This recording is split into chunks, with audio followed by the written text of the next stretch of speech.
Jennifer here. Today I'll be showing you how to use the stacked single crochet to begin your rows and rounds. Typically, when a row or round begins with a double crochet stitch, the pattern will tell you to chain 3. This usually counts as the first double crochet. As you can see with my swatch here, this chain 3 at the start of the row, it does a really good job of getting us to the height that we need to be at for a row of double crochet, but it doesn't really look like a double crochet stitch. You'll see it creates a noticeable gap between it and the next double crochet, and it tends to stick out quite a bit on the side, which creates a bumpy edge. It would be better if the first stitch of the row could blend in with the other double crochet stitches around it. The answer is the stacked single crochet. You can see in this swatch, instead of making a chain 3 at the start of each row, I made a stacked single crochet. See how it blends in nicely with all of the stitches around it, and it creates a nice neat edge. Let me show you how to make it. As you can see, I have my swatch here, and I've worked a double crochet in each stitch across, and I'm ready to turn my work. Now you'll want to turn your work so that your yarn is at the back of your work. This is important because we're not going to chain like we usually would to make the first stitch of the next row. Instead, when you get to the end of the row, just make sure to turn your work so that your yarn is at the back. This way it will be in position for us to make the stacked single crochet. For our first step, we'll single crochet in the first stitch. Again, we're not going to chain 1 before making the single crochet. We'll just work the single crochet directly into that first stitch. To make a single crochet, insert your hook into the stitch, yarn over and draw through, then yarn over and draw through the 2 loops on your hook. I want you to notice here that in this single crochet there are 2 legs. On this side we have the front or left leg, and then back here, if you can see it, we have the back or the right leg. For this next step we'll be working into the front leg. So go ahead and insert your hook into the front leg, yarn over and draw through the front leg, then yarn over and draw through 2 loops on your hook. And the stacked single crochet is complete. It's as easy as that. I'll show you one more time. So just like before, I've turned my work so that my yarn is at the back. And I'm going to make a single crochet in that first stitch.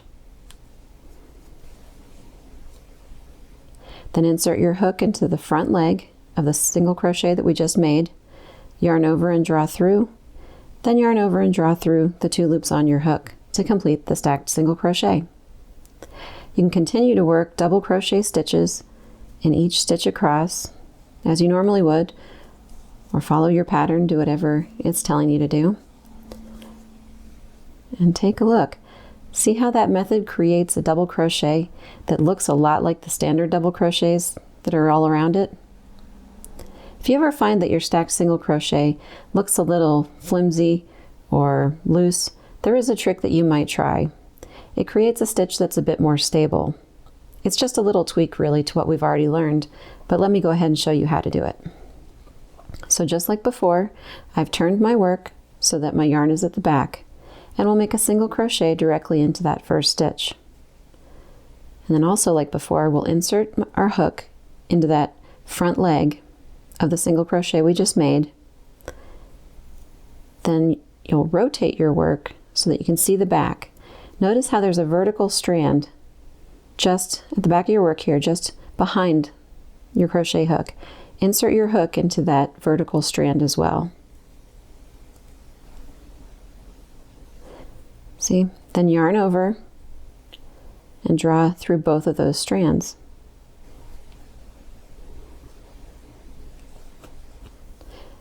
Then yarn over and draw through the 2 loops on your hook. And that completes your stacked single crochet.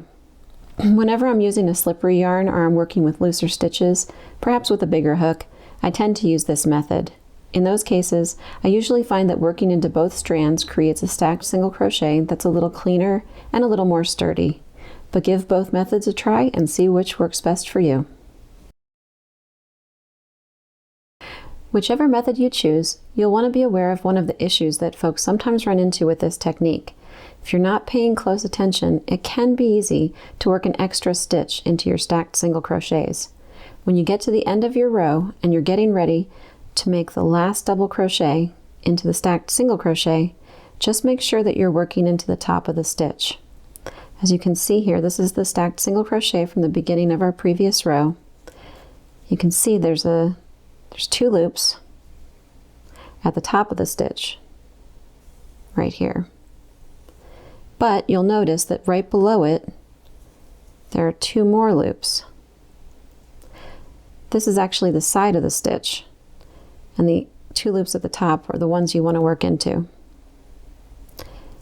Now if you have trouble with this and you're finding that you're making too many stitches in your rows, you can place a stitch marker in the top of your stacked single crochet right after you make it, and this way when you get to the end of your row you'll know to make your last double crochet into the marked stitch.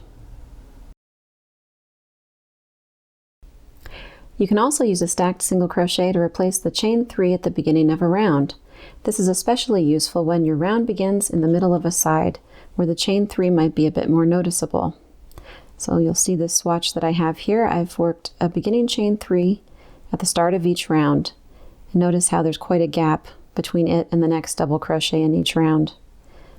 In this swatch, I've replaced all of the chain 3s with a stacked single crochet.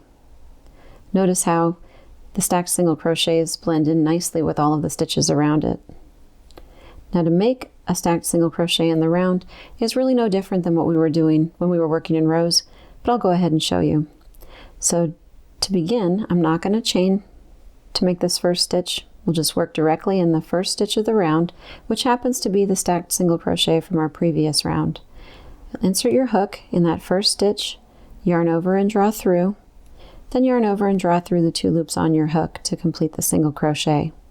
Next, insert your hook in the front leg of the single crochet you just made, yarn over and draw through, then yarn over and draw through the 2 loops on your hook to complete your stacked single crochet. You can go ahead and continue working double crochets all the way around, or working in pattern as you usually would. And notice how that stacked single crochet creates a nice beginning to our round. Now, when you get to the end of the round, I'm going to take this out and we'll pretend that I'm at the end of my round over here. When you get to the end of the round, most patterns will tell you to join with a slip stitch in the top of the beginning chain 3, but since we've replaced that with a stacked single crochet, you'll just make a slip stitch or join in the top of your stacked single crochet. So insert your hook in the top of the stacked single crochet, yarn over and draw through, then draw through the loop on your hook to complete the slip stitch join.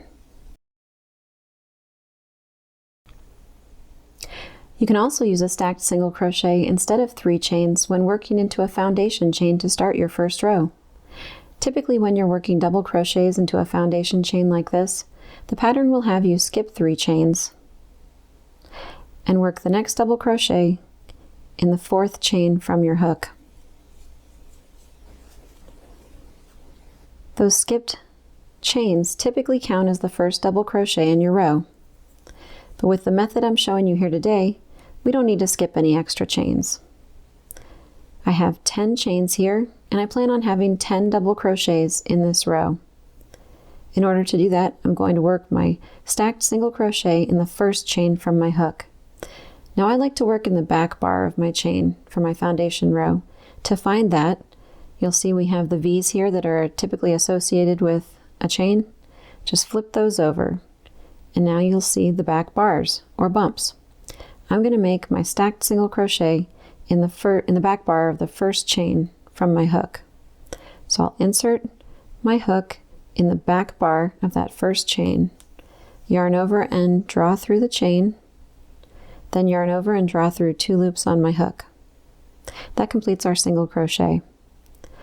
Next, just like before, I'm going to work into the front leg of the single crochet we just made.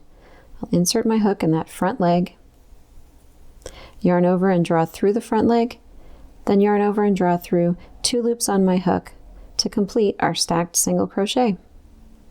At this point, you can go ahead and continue making double crochet stitches